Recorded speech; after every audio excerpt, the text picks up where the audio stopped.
Yo, what's good, everybody, and thank you for tuning in to another episode of Back Down Memory Lane. And this Saturday, we are covering the made for TV movie Double Platinum, which stars the legendary Diana Ross and the amazing, beautiful, talented, the vocal Bible, Brandy Norwood. All right. If this is your first time coming to my channel, welcome. If you are a returning family member, then you already know what it is. Be sure to like, comment, share, subscribe, tell somebody to tell somebody, all that good stuff if you choose to. But if not, just sit back, relax, and we're going to get right into this thing. Now, Double Platinum was a made for TV movie, and it came out May 16th, 1999, and it was written by Nina Shingold.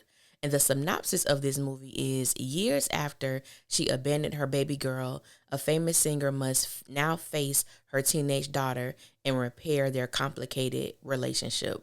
Now, y'all remember back in the 90s how we used to have a lot of made for TV movies that were wholesome, tear jerkers, and movies that the entire family could watch together. Well, that's exactly what Double Platinum provides. Now, I don't know why, but many people have slept on this movie.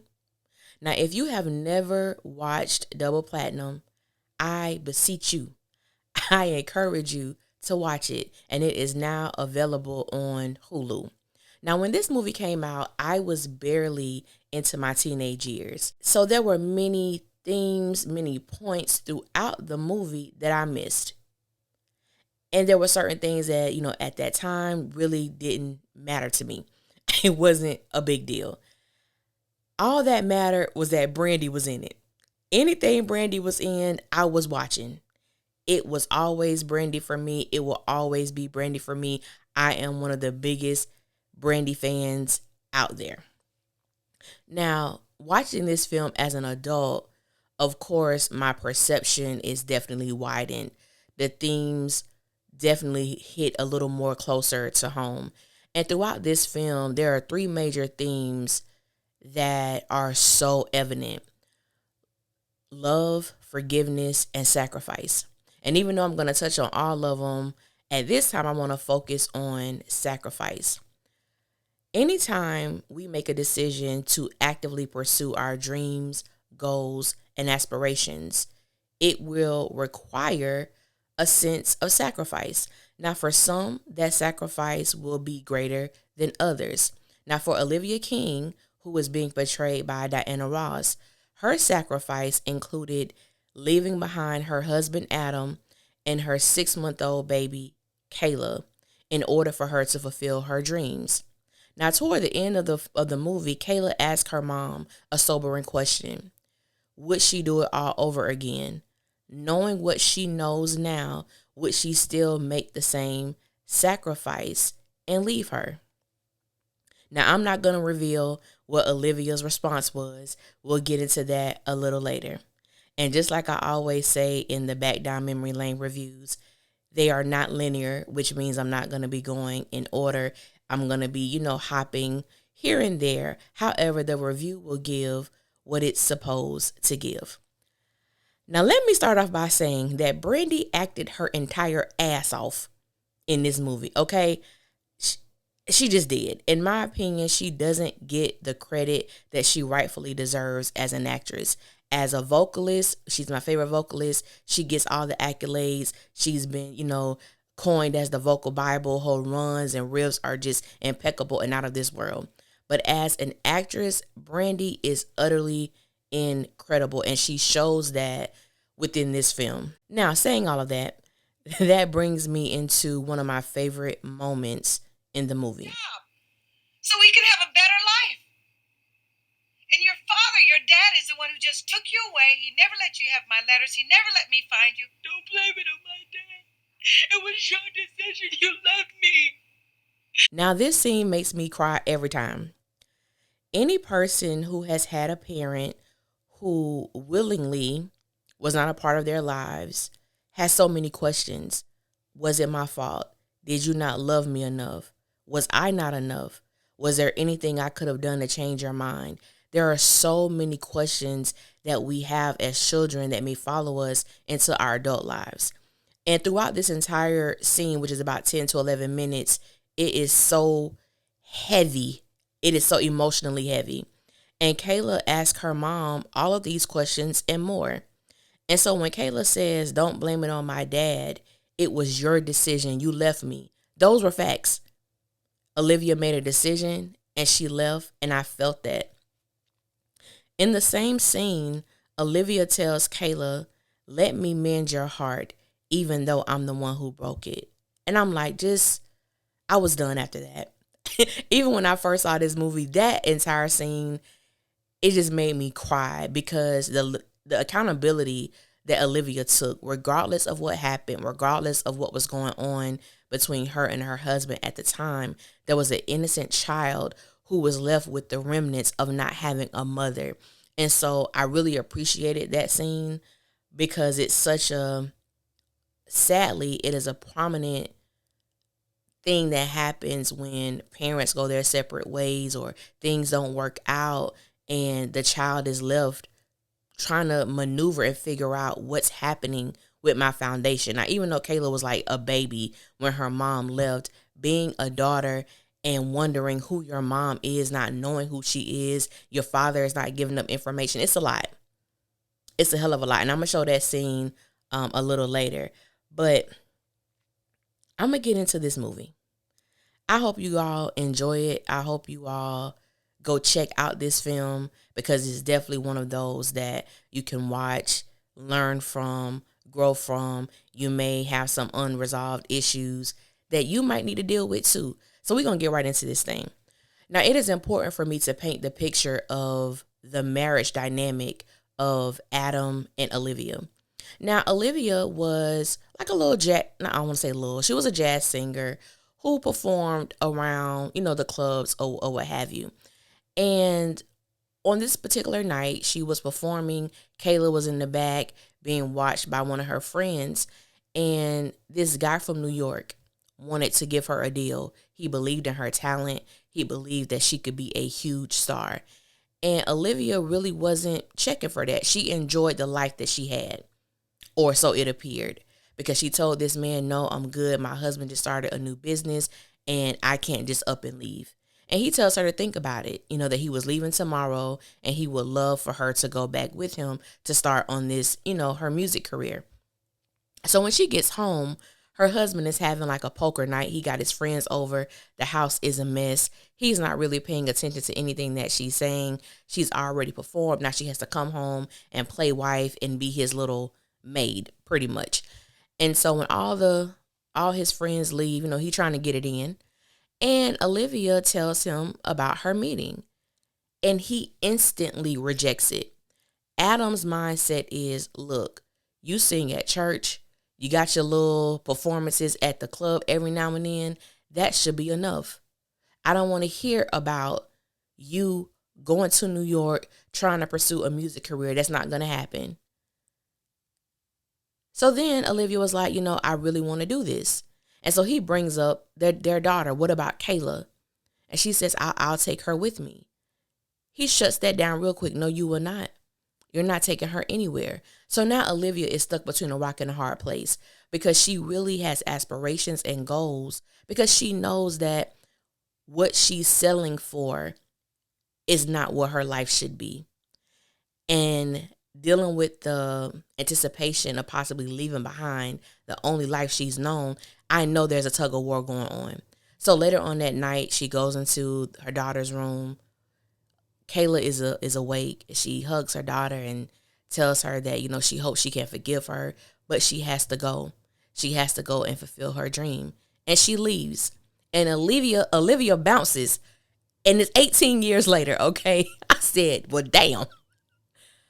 So when I first saw the movie, I'm like, wow, she really left. And I don't mean just left. She left for 18 damn years. So fast forward, now we're in Atlanta, and Olivia's daughter, Kayla, is grown, who is being portrayed by Brandy. And her father owns a laundromat. And I'm just like, so in my mind, I'm just thinking, we went from 6 months to 18 years. with no mother. So in my mind, I'm instantly thinking, what questions has she asked her father? Who is my mom? Where is she? What's going on? Because then we find out that Adam completely erased Olivia from Kayla's life. There is no pictures. There is nothing. She doesn't know who her mom is. So to me, there is a difference between knowing who your mother is and understanding that she didn't want to be a part of your life, then growing up and not ever knowing who your mother was or is. I can't even imagine that. I come from, I've known my mother my whole life. My father, I've known him my whole life, but he is not he's really never been an active present in my life. But I know who he is. I know his name. I know what he looks like. I know what his touch feels like. To go through life without knowing that, I can't imagine, because I've never been in that situation. So Kayla entered this contest that a radio show is having, and she won. Coinkadink? I think not, but we'll get in that in a minute. So she wins, and it's a secret. It's a surprise. So she doesn't know what her reveal is. But then we find out Olivia set it up where Kayla won the contest, and it was going to be a concert and a private meet and greet to meet her. I said, well, Olivia, you got the money and the pull, so sis, I guess you're just going to do it. Now, Olivia King is this multi Grammy Award winning huge singer that Kayla just absolutely adores and loves, but has no idea that this is her mother. So she meets her backstage. She's timid. She's excited because this is Olivia King. Oh my God. And I'm meeting her. So then their moment continues as they go out to eat. And, we find out that Olivia knows everything about Kayla. She knows about Kayla singing. She knows about everything that has happened throughout her life, because she has kept close tabs on her daughter. We also find out that Adam would not allow Olivia to have any type of role in Kayla's life. If she wasn't going to be there permanently, he didn't want her there at all. Now, this is my thing. Whether it's the father or the mother, you don't let anybody stop you from being a parent to your child. And I am such an advocate for parents going to court to gain some type of custody, some type of visitation, something. I just can't imagine me having a child and saying, oh, well, your dad really didn't want me to be a part of your life. Excuse me?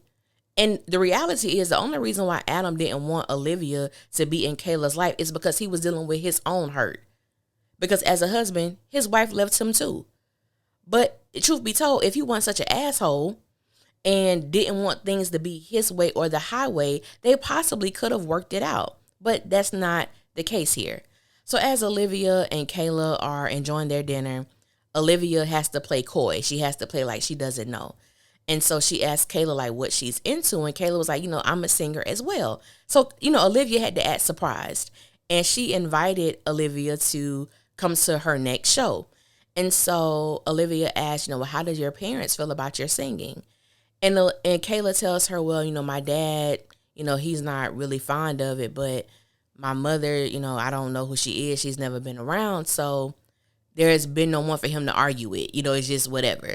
And so Kayla says, anyone who could leave me didn't deserve me.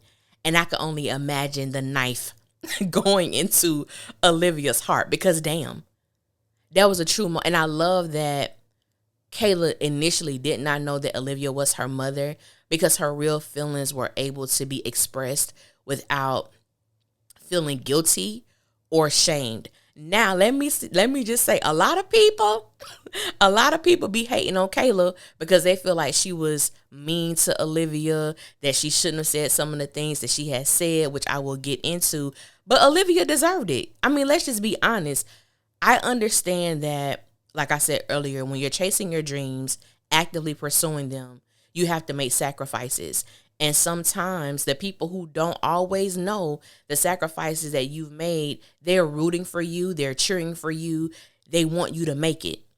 And then you have the people who have been directly affected by your sacrifice, in not the most positive of ways. They have a different perspective. And I think that's what we see with Kayla. So there are some people who feel like she was entirely too mean to the mother that abandoned her, because I'm like, at the same time, we can't forget that this is an 18-year-old girl who has gone her entire life not knowing who her mother was.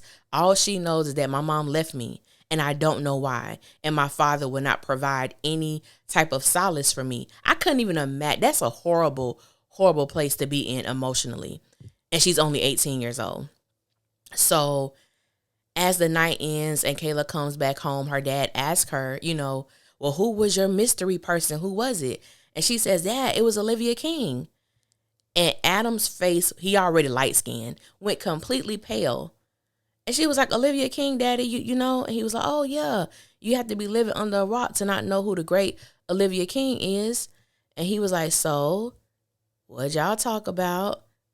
She was like, nothing.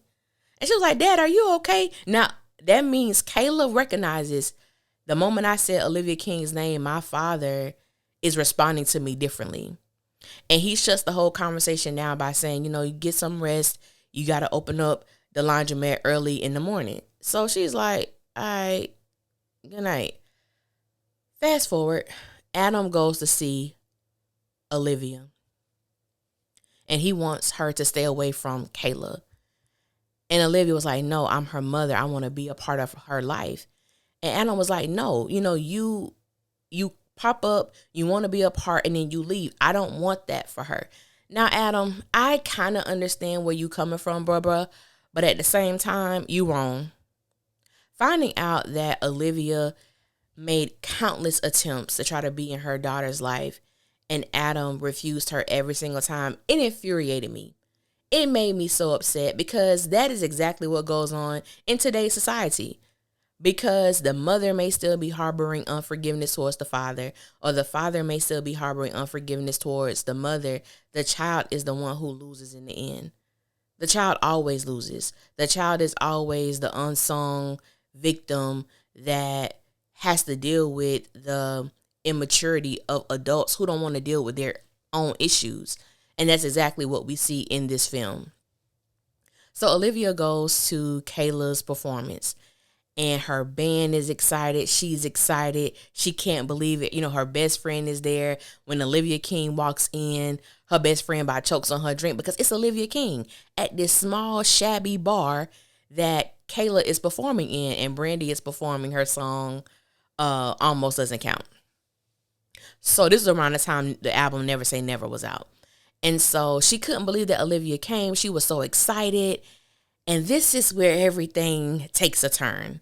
Olivia reveals to Kayla that she's her mother and that she loves her. She never stopped thinking about her. And of course, Kayla is in shock and she runs away.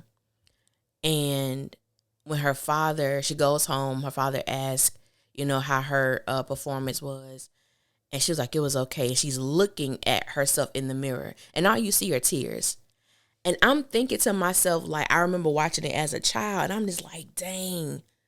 Certain things don't hit you until you live life or you are more mature emotionally and or have more emotional intelligence. And I was just like, I couldn't grasp the idea of you coming off this high. You perform, you on this high, you get off, and then this woman who you admire and love as a person tells you that she's your mother. There has to be an inflation. Like the balloon has inflated, all the air just comes out of you, and now you have to process that. You have to deal with that. The woman who you have been a fan of your whole life is telling you she's your mama. Like, what the hell does an 18-year-old do with that? And how do you process that? So the next morning, as Kayla is coming out of her house to go to work, Olivia is there. Olivia lets her know, I love you. I want to help you with your music career. And she shows Kayla a picture that they took when she was a baby. And she was like, I've never stopped, thinking about you. I've never stopped loving you. I've always thought of you. And Kayla's thing is, and I would have thought like this too, you are Olivia King. You are America's sweetheart. You are the woman that everybody loves. Everybody admires you. Yet you have a child who you abandoned. How do you coexist? Because you have one side, Kayla loves Olivia as a performer, as her idol, as someone who she looks up to musically. Now, finding out you're my mom, how do I separate the two? Can the two coexist? And hell no, they can't. They can't coexist because all those positive feelings that I have for you, damn them. Cause you're my mom and you left me. You left. So she goes to work and she shows her best friend her picture. And the thing about it is, Kayla doesn't want to feel like she owes Olivia anything. Even if she allows Olivia to help her, she just doesn't want to feel like I owe you. And her friend tells her, no, like, don't even think about it like that, Kayla. She owes you. Like, she owes you big time. Just let her do this. So Kayla makes a decision and she goes with Olivia back to New York. And so Olivia puts her record on hold because she wants to put all of her intention, all of her resources, everything into helping Kayla fulfill her dreams. So there's only one person who knows that Kayla is Olivia's daughter, which is Peggy, who is Olivia's assistant. Now, the people in Olivia's inner circle are beginning to wonder, why are you treating this girl like this? Like, she's living with you. Who is she? And she was like, I just want to help her. I just want to help her. Then she finally tells the guy, I can't remember his name right now, that she's closest to musically, that Kayla is her daughter. And she wants so much for Kayla to let her in, but Kayla just won't. It is a stone wall there. So as Kayla performs Have You Ever, that is written by the great, I think it was either Diane Carroll. Was it Diane? Diane Warren. That's who it was. Diane Warren is the composer who wrote Have You Ever for Brandy. And I promise you, Diane Warren, if you don't know her, look her up, because I guarantee she has written one of your favorite songs, or one of those songs that you could never get out of your head. But yes, Diane Warren. But anyway, the studio, before I get to that, so Kayla and Olivia are rehearsing at the piano. And they're trying to learn the song Have You Ever. And Olivia was like, wait a minute, do you have gum in your mouth? And she was like, no, I don't have gum in my mouth. Why would I be singing with gum? She was like, it was just the tit for tat, the attitude, everything was just always present, always a present, okay? In your mouth? Are you chewing gum? I'm not chewing gum. I don't sing and chew. So okay. Okay, it sounded like you had something in your mouth. It's okay. How can it? Never mind. Jeez. Have you ever? And so they go to the studio and Kayla does her thing and performs, or records Have You Ever. And they just knew that this was going to be a huge hit for her. And so we meet this man. We meet this man by the name of Rick Ortega, who is played by the beautiful, sexy Alan Payne. Oh God, that man is so fine. I've had a crush on him since New Jack City. Okay, Alan Payne is gorgeous. And so Alan Payne comes in. He's the quick talking A&R guy. Olivia really doesn't like him like that, but Kayla trusts him with her career. And now it's time for Kayla to be the star. So her song premieres on the radio. Olivia is so excited. Baby, your song is on the radio. Your song is on the radio. So she goes downstairs. She wakes up Kayla to let her know her song is on the radio. And the first thing that Kayla does is call Rick. I said, wait a minute. I could tell when Kayla started having sex with Rick, because Kayla is a country girl from Atlanta, Georgia. You feel me? And she went up to New York and got some up north fast talking penis. It changes you, okay? It changes you. When you get some, and not only that, he's older than her. So when you get some mature penis and you're not really sexually mature or experienced, and you come across someone who is sexually mature and more experienced than yourself, it has the ability to turn you out. It has the ability to make you stupid and dumb. And we begin to see these traits with with Kayla. So now that Kayla's record is doing what it's doing, she wanted to go on tour. Olivia, being the expert that she is and being seasoned in the game, she's like, baby, you don't want to go on tour right now. You haven't had a band. You haven't rehearsed. You haven't done anything. And so she was like, well, Rick feels that I should do this. She was like, Rick? No. She's like, I don't trust him. I don't like him. And so she was like, no, I'm not feeling that. And Kayla basically tells her, Olivia tells Kayla, you don't even know him. And she said, yeah, about a week less than I known you. I said, well, damn. I said, sis, I understand you being mad right now, but I'm going to need you to calm down. I'm going to need you to bring that 10 to a 2 because you really tripping. But like I said, I could tell when sex had become a part of Kayla and Rick's relationship. So he's doing all of these things to put further distance between Kayla and Olivia. So at that point, Kayla ready to move out. Olivia was like, bump it. I put my album on hold. Everything is back up for me. Kayla thinks she grown. She gonna do what she wanna do. I can't stop her. So let's get my stuff back on. So this begins to happen. We see a cute little scene with Kayla and Rick at her new place. And this part is important because Kayla wanted so much to like have this nice, beautiful dinner that she's seen in the movies, but they don't have any wine glasses, and she wanted to go get some wine glasses.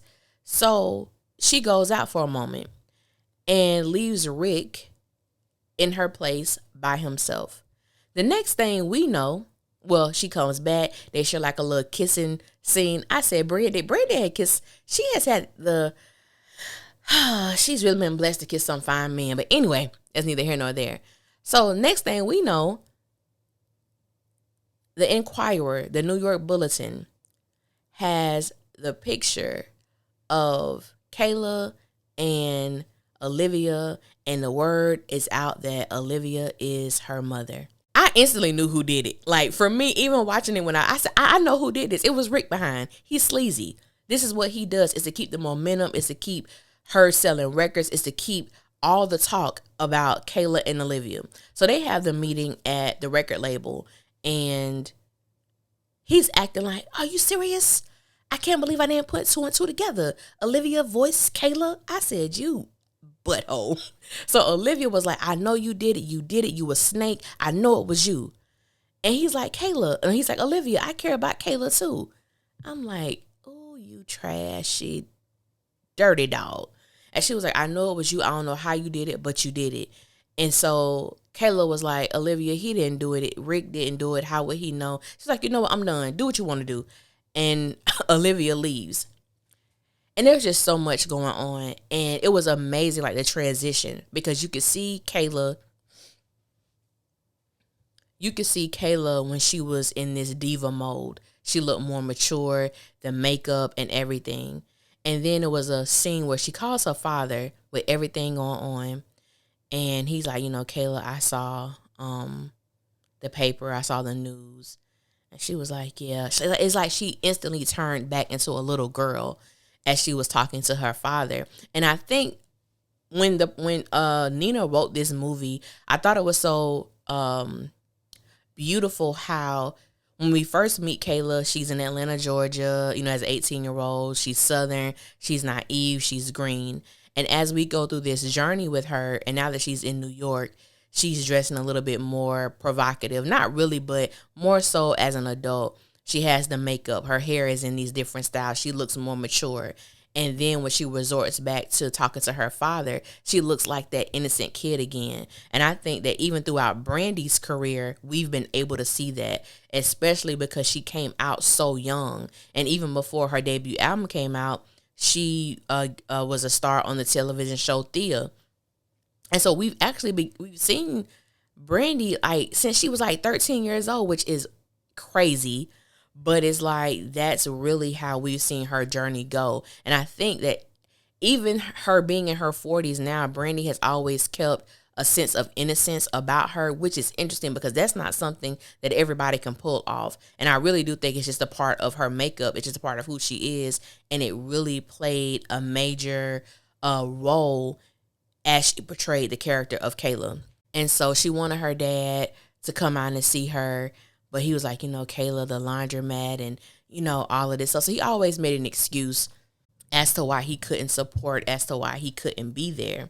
And I think all of that still stemmed back to his undeniable, I don't want to use the word hatred, but it might be towards Olivia and towards her breaking up their family and for leaving him and their daughter.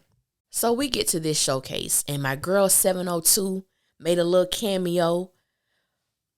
Rest in peace, Irish. They made a little cameo, and then Kayla performed her song "Happy," which is one of my favorite songs on Never Say Never. Yes, I am promoting the album Never Say Never, which I think is Brandy, one of her best albums, my personal opinion. But anyway, as she performs, she's about to get off the stage, and they call Olivia to come down. Olivia comes down, and she kind of just takes over the show. Kayla isn't happy because before Kayla went to perform, her and Olivia had like a little moment, and she said, "I know that you were asked to perform." And she turned it down because she wanted this night to be about Kayla. And I'm like, she's Olivia King. She's in the house. She gonna rock the stage. Kayla was pissed off. She was utterly pissed off. So she was like, you just had to make this about you. And then we see Olivia again trying to explain to Kayla that wasn't the issue. She wasn't trying to take over. She wasn't trying to steal her spotlight. And so Kayla goes home with Rick at her house. And, she was just explaining to him, like, how that made her feel. And he was trying to soothe her, like when you get to the level that Olivia King is at, you do whatever you got to do to stay on top. Again, trying to create distance and conflict between Olivia and Kayla, especially because he knows, unbeknownst to Kayla, that Olivia is her mother. So he goes to hop in the shower, and Kayla is picking up his pants and, his wallet, keys, and then she sees an envelope. And it was from the Bulletin, New York Bulletin, which is, one of those, magazines, newspapers that thrive off of gossip. So there was a check in there for Rick, and I think it was for $25,000. So you sold this girl out for $25,000. So it's at this point that Kayla puts two and two together and understand that Olivia was not lying. That Olivia, in fact, knew exactly who Rick was, because just as Olivia stated, I've known a lot of Ricks in my time. You don't know him. So Kayla goes into the shower and she tells him, "You son of a..." Olivia knew exactly who you was. She was right about you. And so now Rick is acting, what are you talking about? And she says, "You know what I'm talking about. You found that picture, didn't you?" So he comes and rip up the check and tells her he don't care about that. He's trying to make a life for her. He's trying to do everything that he need to do to make her famous. And she kicks him out. I said, "Girl, this is long overdue, but I understand. I understand. When you getting done right and you're basically stigmatized and you're so blinded by what you want and your deep rooted hurt feelings towards your mom, you see what you want to see." And so Olivia got the hell out of Dodge. She went to like her cabin out in the middle of nowhere where couldn't nobody find her. And so Kayla shows up on her doorstep and tells her that, Peggy told me where you were and I didn't have any other place to go. Now, these last scenes of this movie is a tearjerker. It's emotionally driven. It's a lot. It is a lot. So we see them, they're like making a salad or whatever. And, they're doing the carrots and they're doing all of that. It's like a bonding moment. And Olivia was working on a song and she tells her that she wanted Kayla to have it because she wrote it for her. And Kayla was like, I can't accept this. And she was like, "No, it's for you. I wrote it for you." And she was like, "Thank you so much." And I was like, "Oh, we getting somewhere, right?" Okay. I thought we was getting somewhere. So Olivia was in the kitchen by herself, sitting at the table, and Kayla comes out and you could tell she's been crying. She's emotional. And she asked her, why did she go? Was I not pretty enough? All of these questions that she had because she couldn't understand why her mother left her. And Olivia is looking like, I want to answer these questions, but you might not be in a position to hear them. And Kayla was like, no, just tell me the truth. That's all I want to know. Just tell me the truth. And Olivia tells her, like, those things, it had nothing to do with you. It was about me and my survival and my freedom and the things that I wanted. And I had to get out. And then Kayla asked her mom, would you do it again? Like, if you had to make that same sacrifice, would you do it again? And before Olivia answered, she tried to tell her, like, you wouldn't understand. You weren't there. You couldn't possibly understand. She was like, no, just tell me the truth. Like, that's it. And Olivia tells her, yeah, she would. And there was a look of shock and I think hurt on Kayla's face to hear that her mother would make the same decision again. Now, even with that being said, I learned a long time ago, you never ask a question that you don't want to know the answer to. And I did respect Olivia for being honest. And Kayla's character tells her, like, I respect you for being honest. Thank you for not lying to me. That's the best thing you could ever do, was not lie. Then Olivia begins to tell her how much she wanted to be a part of her life, but every time she tried, her father would not allow her to be a present in her life. And then that's when Kayla tells her, like, don't blame it on my dad. It was your decision. You left me. It was your decision. And I think in that moment, I feel like Olivia had a come to Jesus moment within herself. Because she could talk about what Adam did, what Adam didn't allow, what Adam wasn't accepting. But the mere fact was, it was her decision and she chose to leave. And not only that, she chose to be away for 18 years of her daughter's life. So Kayla gets up because she's just done with the conversation. And Olivia stops her and she hugs her. She embraces her from the back. And she tells her, I'm sorry. Like, I know I can't make up for the lost time. I'm so sorry. But I love you and I want to be here for you. And when Olivia says this, it just breaks me every time. Let me mend the heart. Even though I'm the one who broke it, I did.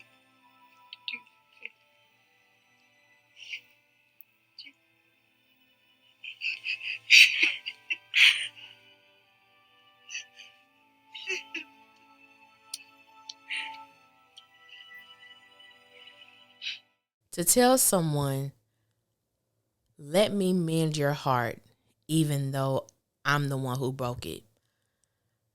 That is a powerful, powerful line. And it was in that moment that I believe Kayla truly forgave her mother. Because the entire time that we're going through about this movie, the ways that Kayla was acting had everything to do with the fact that she was pissed at Olivia. And she was utterly hurt by the fact that this woman left me. This is my mom. She left me. So in my mind, I'm thinking throughout everything that's happening between them, amongst them, around them, that has to be the thought process or the voice that's ringing in her ear. This is my mom. She left me. How could she? This is my mom. She left me. How could she? I'm sleeping in her house, but she left me. She is helping me, but she left me. How do I deal with that? How do I cope with that? And so I think in that moment when she truly forgave her mother, she was able to hug her tight, embrace her tightly. And then Olivia just started kissing her, like on her cheek, like just started kissing her on her face and everything. And the trivia about that is Diana Ross was saying that moment was so real that those kisses wasn't even in the script. Like, to kiss Brandy all on her face and her cheek and everything, it was not in the script. But that scene was so emotional and so driven. And I remember her giving props to how Brandy was able to create that moment in such an authentic way. Because she was like, I was in my trailer trying to muster up like the emotions and the tears. She said Brandy was out there signing autographs. She was like, Brandy was signing autographs. But when it was time to do that scene, Brandy was on and popping. That scene was so emotional, and it gets me every time. I cry every time I watch it because I understand what it's like to come to a place to truly forgive a parent and let it go. And for me, I think that was the most important theme throughout this. Like, yes, sacrifice is huge, love is huge as well. But when you get to a place of truly forgiving people and you can move on with your life and you can function in freedom and you can have the life that you want, free from the burden of holding unforgiveness and harboring unforgiveness, that is true victory for me.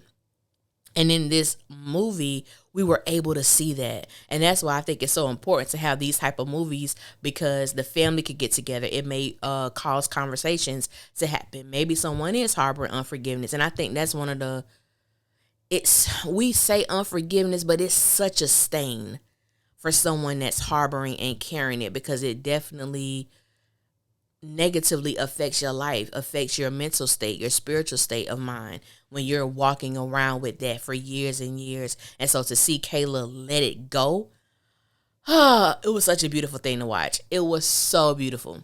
So the next scene is Kayla has a show, it's sold out.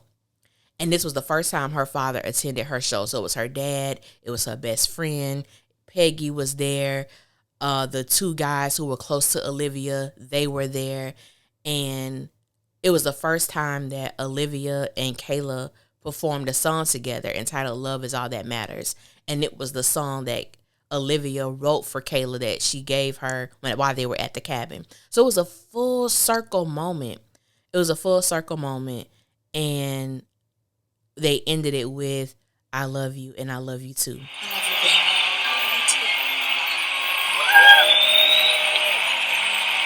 Thank you.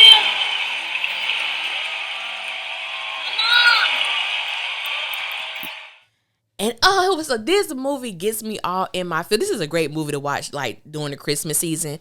It's so good. It's so good, especially seeing the journey of these two individuals and finding peace within themselves, forgiving themselves, and forgiving each other. It is such a beautiful thing. And it's one of my favorite movies. Like I said, if you have never seen this film, please go watch it. It's on Hulu. If you don't have Hulu, if they have like a free trial, get it so you can watch this movie. It's really that good, and I don't think too many people talk about it. Like when I think about movies that are in like the must see for Black cinema, this movie is never really mentioned, and it's such a shame because it's so good and there's so many powerful themes throughout this movie. So I hope you guys enjoy. Brandy, Diana Ross, Alan Payne. They did such a marvelous job. I can't think of the actor's name who plays her father, Adam. He did a marvelous job too, because even though he wasn't in the film for long periods of time, the time that he was on screen, he made truly valuable and remarkable moments, whether I wanted to flick him in his eye or give him a hug. But he did what he was supposed to do along with the entire cast. So again, thank you guys for listening. Thank you for just being a part of this Back Down Memory Lane series, because these films, they may be funny and humorous and dramatic, but I always try to find how can I better myself? How can I use certain situations when I am watching these movies now as an adult? And so I just thank you for listening. So until next time, y'all be safe out there, and I will holler at y'all later.